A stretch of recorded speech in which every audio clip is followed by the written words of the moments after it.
What's good, B-Sounds? It's your boy, Kit Kenraid, and today we got a review of something that I'm actually properly excited about. I have wanted this product to exist forever, and I want it to be affordable for even longer than that. It is the Magnetic Gym Timer from Bulldog Gear. It's perfect for home gym users, and you know that because it says right here. It's got a light, it's magnetic, it's Bluetooth controlled, it's got a built-in battery, and it's Bluetooth app controlled. Oh, button controlled and Bluetooth app controlled. And it's dressed like an iPhone, so that's how you know it's good.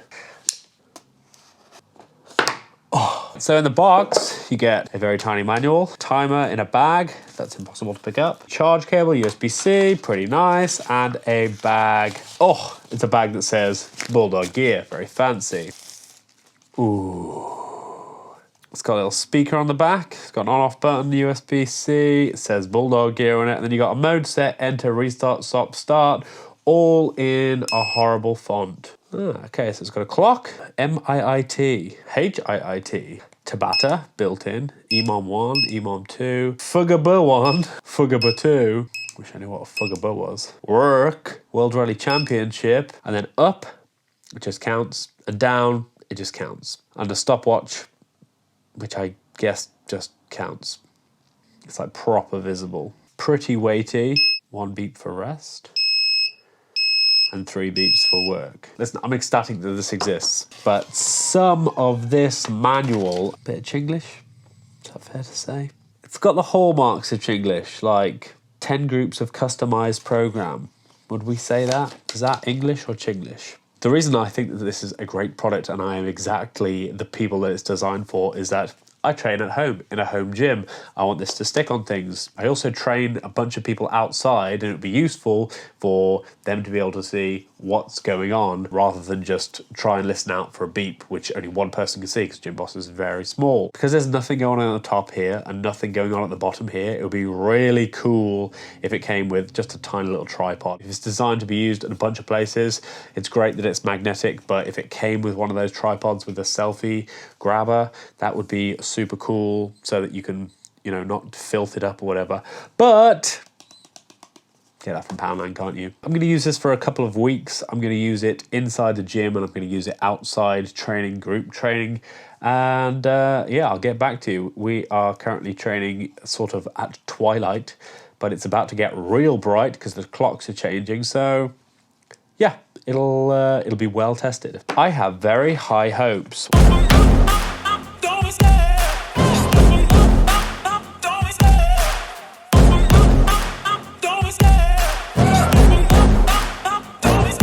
It's actually been 6 weeks and I have tested the living snot out of this thing and I have opinions. For the past, I don't know, 8 years, I've been using a Gymboss as my main workout timer. I came from a martial arts background, so my workouts were mostly conditioning focused. Time was very useful. This does some things better and some things worse than a Gymboss. Visibility, obviously, a Gymboss is designed to be on your person, so it can't be massive. But for my current needs, something I can slap on the wall in the gym and track my rests or time remaining in a workout or to see how long I have left with a client, this thing is perfect, unbelievable, can't fault it. However, outside, not so much. And here is where I think I went wrong. Outside, in pretty much any kind of light, visibility on this thing drops to a few meters if there isn't a glare on the screen. It came with a kind of slightly textured screen protector on, and I immediately took it off. Nowhere did it tell me not to. It had a little tab. No one said that it had a use, that it was anti-glare. I just thought it was one of those like new device joys. You were like, ooh. So yeah, outside it is difficult to see, which is a bummer because I mainly bought it for being seen outside. I do have a couple of ideas on how to fix that, although I have yet to implement either of them. One is an anti-glare screen protector. I'm going to buy one for an iPad and just cut it to shape. And the second would be getting it up high and angling it down. I was thinking about a Gorilla Pod and a phone mount and sticking it to the tree we hang rings off. However, getting it up high means I would have to use the app to start, stop, and program it, which for me is not ideal. But we'll get to the app later. It has a 10-second count-in, which you can turn on or off, which I think is a great feature to give yourself a few seconds to compose yourself, get set up on the bar or whatever. I love it. And I also love that it's switchable, so that if I don't want to give myself 10 seconds to chicken out, I can just turn it off. Something not so great is the modes. It has separate modes for clock, medium intensity interval timer, high intensity interval timer, Tabata, 2 EMOMs and 2 FGB timers, a count up, a count down, and a stopwatch. And then 10 different user customizable programs that you can save in a bank called WRC. Clock, great, useful. I use that sometimes when I'm personal training someone so they can see how much of their time they have left. The MIIT is 1 minute on, 1 minute off, 99 rounds, which is the maximum amount of rounds that this can do, which is the same as a Gymboss. HIIT is 30 seconds on, 30 seconds off, 99 rounds, pretty useful. Tabata, 20 seconds on, 10 seconds off, 8 rounds, correct. That's a Tabata. With those three, I think you've got most stuff covered. So here's where it starts to go pear-shaped. EMOM 1. EMOM means every minute on the minute. So continuous 1 minute rounds, right? No, it's 5 minutes on, 1 minute off, 5 rounds. That's not an EMOM. In fact, for an EMOM, you could just use MIIT. So EMOM 1, not an EMOM. EMOM 2, 5 minutes work, 1 minute rest, 3 rounds. So the same, but less, and still not an EMOM. Then we get onto the FGB timers, which I'm going to charitably suggest stands for Fight Gone Bad. And for a actual Fight Gone Bad, that's 5 1-minute rounds of work with no rest in between, and then 1 minute rounds for 3 to 5 cycles. So that is to replicate fight training. You got 5 minutes of fights, 1 minute in between.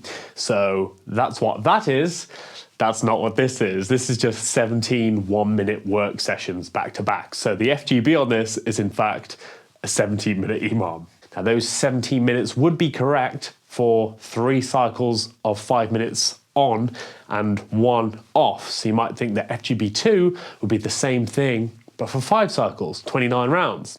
Nah, FGB2 is 1 minute 30 rounds, 1 minute rest, 17 rounds. So not even slightly remotely Fight Gone Bad at all. Then there's the user programmable 10, which are labeled WRC, which I'm gonna suggest stands for work rest cycles. I don't know that for sure. And then there's count up, where the clock will count up in seconds and minutes. Count down, where the clock will count down from wherever you ask it to in seconds and minutes. And stopwatch, which will count up in seconds, minutes, and hundredths of a second. Now you might think the up and the stopwatch are differentiated by the fact that you can count up higher on up. But no, they are both limited to 99 minutes and 59 seconds. So what's the point of both? I personally think that one bank for counting would have been enough, and you can just choose whether it's counting up or counting down. Call the MIIT EMOM, that's your 1 minute timer. Leave HIT and Tabata. You could even keep an FGB if you like, but actually make it an FGB and not an EMOM, and obviously keep the clock. Now we've saved 5 possible modes, so we can put maybe 2 custom programs in each mode, still giving us the 10 that this gives us currently, but much easier to get at, because getting at your timers and remembering which one is which is a laborious operation. But really, if the things it had pre-programmed were actually labeled sensibly or are what they say they are, you'd rarely need to use a custom program, I think, which would be ideal, because customizing these is a pain in the ass. But before we get to that, I'll just mention that you can't edit the presets at all, except for choosing what to count down from on down. So you are stuck with 99 rounds on your MIIT or HIIT unless you make a custom timer in one of those banks, which is a bummer, because if you don't want to go through the rigmarole of programming it, you're going to have to remember how many rounds you've done, which I'm sure you know when you've turned your brain successfully off and into that just work mode, it's not reliable. You're not going to remember that. The first 2 characters on the display will tell you if you're in work or rest, and they will count, but they only count up to 9. So after 9, you're on your own, kid. All right, programming it. It's absolutely possible. It works, but it is quite a bit more convoluted than it needs to be. Just to pick a program, you hit mode until you get into the WRC bank, and then you press plus, which is also stop, until you reach the number that you want. But if you overshoot it and you want to go back by pressing minus, well, that button's also start, so you've just started the timer. Or if you've got the 10-second counting on, then you've started that countdown, which you can't interrupt. So you've got to wait for that 10 seconds to pass before you reset it, which will take you back to the WRC menu, and you've got to go all the way around until you get back to where you wanted to be. Now, if you want to edit a program, you mode all the way over to the WRC bank. You press plus until you reach the number you want to edit, and if you miss it, you got to go all the way around. And you press set, which lets you edit F1, which is your first work interval. And now you use the buttons on the right, plus and minus and forward, to edit the time. When you've finished, you have to remember to press enter to save that data. When you've done that, if you want another work interval, next you press set. Same again. If you want the next interval to be a rest, you press mode, and F1 becomes C1. And again, use the right buttons to set that interval.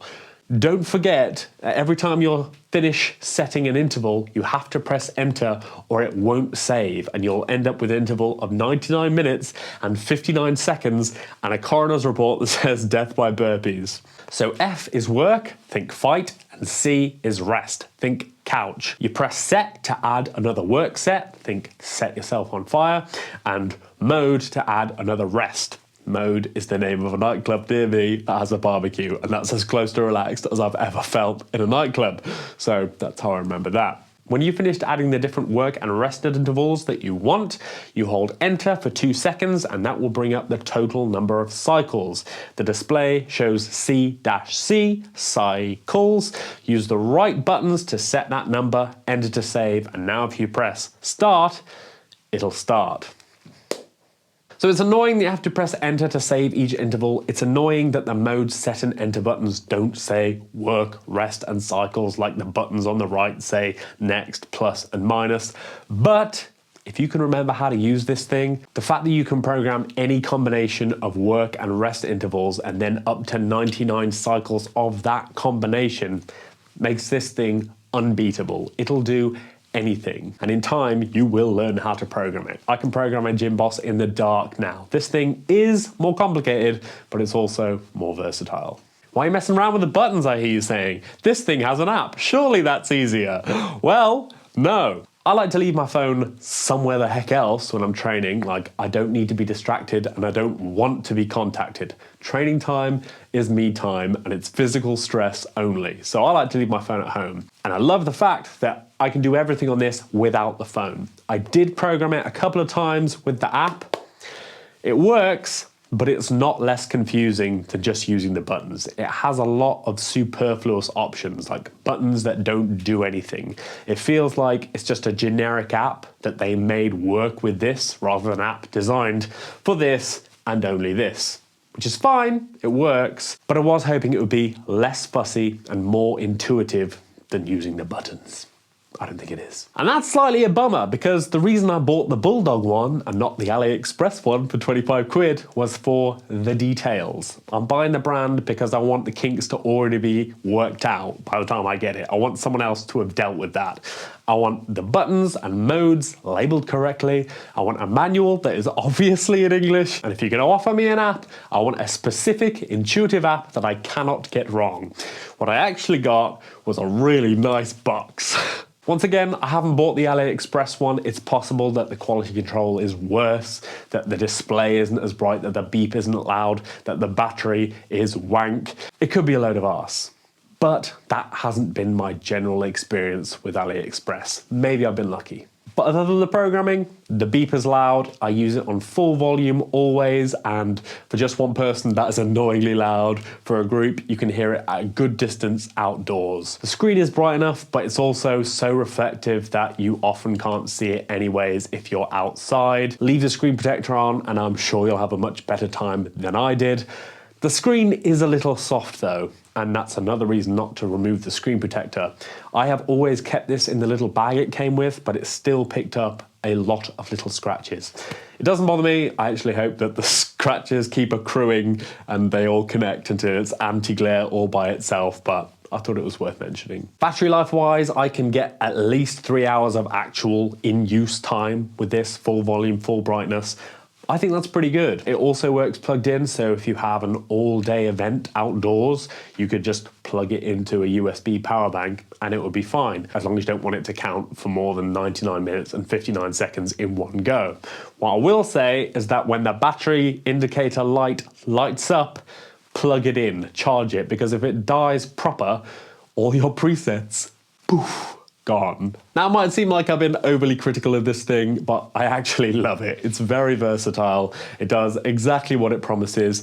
It could have a better UI, but it gets the job done. I think with Bulldog customer support and warranty, this thing is actually a decent price, even with its foibles. This will do the things you want it to, unless I've mentioned that it doesn't. You'll just have to do a little learning along the way. If you decide you want to get one of these, I managed to blag myself an affiliate link, which they might take off me after watching this review. If you buy one or anything from Bulldog using my link, I will see some sort of commission and it won't cost you any extra money, and you know, I'd be grateful, so thanks. I obviously paid for this one, and the fact that I have an affiliate link hasn't stopped me shitting on it, so you know that what I say is genuine and you are now more informed than I was when I bought mine.